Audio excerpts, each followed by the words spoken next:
Bangkok ఏంటి, ప్రభాస్ ఏంటి, అక్కడికి వెళ్లినోళ్లు ఆయన చూసేందుకు ఎగబడటం ఏంటి లాంటి సందేహాలు వస్తున్నాయా? మీ క్వశ్చన్లను వరుసగా తీర్చేస్తాం. ఒక్క సినిమా కోసం 5 ఏళ్ల కెరియర్ను పణంగా పెట్టడం ఒక టాప్ హీరో అస్సలు చేయడు. కానీ అలాంటి రిస్క్ చేసిన డార్లింగ్ ప్రభాస్ కి దక్కాల్సిన పేరు ప్రతిష్టలు దక్కాయనే చెప్పాలి. బాహుబలితో తిరిగిలేని స్టార్డమ్ ను చేజిక్కించుకోవడమే కాదు, జాతీయ అంతర్జాతీయ స్థాయిలో ప్రభాస్ కి ఓ కొత్త ఇమేజ్ ను తీసుకొచ్చింది. బాహుబలి పేరు ప్రఖ్యాతులు ఎంతన్న విషయాన్ని చూస్తే ప్రపంచంలో అత్యంత ప్రముఖుల మైనపు విగ్రహాల్ని తయారు చేసే టుసాడ్స్ సైతం ప్రభాస్ విగ్రహాన్ని పెట్టేందుకు తనకు తానుగా ముందుకు వచ్చింది. ప్రముఖుల మైనపు విగ్రహాల్ని తయారు చేసి లండన్, బ్యాంకాక్, హాంకాంగ్, సింగపూర్లోని తమ మ్యూజియంలలో ఏర్పాటు చేస్తున్న సంగతి తెలిసిందే. ఒక దక్షిణాదికి చెందిన సినీ ప్రముఖుడి విగ్రహాన్ని టుసాడ్స్ లో ఏర్పాటు చేయడం ఇదే తొలిసారి. ఆ గౌరవం ప్రభాస్ కి దక్కింది. ఈ ఆఫర్ తన దగ్గరకు వచ్చిన వైనాన్ని ప్రభాస్ ఒక ఇంటర్వ్యూలో చెప్పుకొచ్చారు.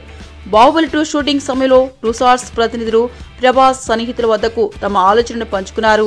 టుసాడ్స్ వారు నీ మైనపు విగ్రహాన్ని పెట్టాలనుకుంటున్నారన్న మాట విన్న వెంటనే తాను ఆశ్చర్యపోయానని చెప్పారు ప్రభాస్. బాహుబలి వర్కౌట్ అయితే అద్భుతాలు జరుగుతాయని తాను అనుకున్నాను, కానీ మరీ ఈ స్థాయిలో ఎంత మాత్రం అనుకోలేదని చెప్పారు.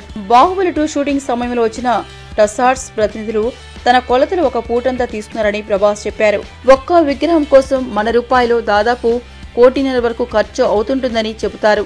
పేరుకు మైనపు విగ్రహమే కానీ నిజమైన మనిషే ఎదురుగా నిలిచినట్లుగా ఉండేలా ఫీల్ కల్పించడం టుసాడ్స్ ప్రత్యేకత.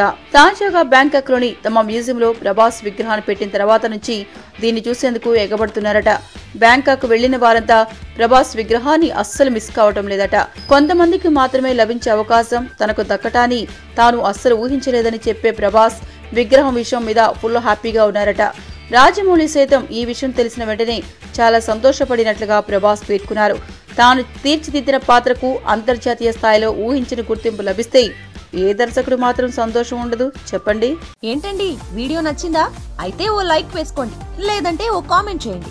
ఎప్పటికప్పుడు మా వీడియోస్ చూడాలంటే సబ్స్క్రైబ్ చేసుకోండి.